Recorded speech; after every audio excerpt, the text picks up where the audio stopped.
Welcome to Penrose Learning, where we make understanding easy. In this video, I will explain how to use Adobe Digital Signature. Digital signatures are a fantastic way to secure your electronic documents, offering both authenticity and integrity. They provide a legally binding method to sign PDFs, ensuring that your agreements and forms are tamper-proof. Adobe Acrobat makes this process straightforward, giving you powerful tools to create, apply, and manage these secure electronic seals. Let's dive in and see how you can start using them today for enhanced document security and efficiency. Before you can digitally sign any document, you'll need to set up your digital ID. Think of this as your unique electronic identity card.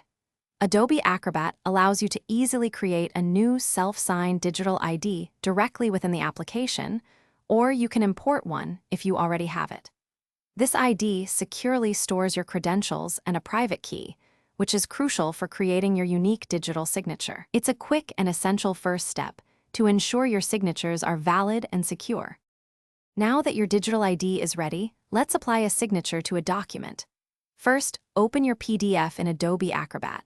Head over to the Tools tab and find the Certificates option. From there, select Digitally Sign and simply draw a box where you want your signature to appear on the page. A window will pop up, prompting you to select your digital ID and enter your password. Once confirmed, your secure digital signature will be applied, making your document official.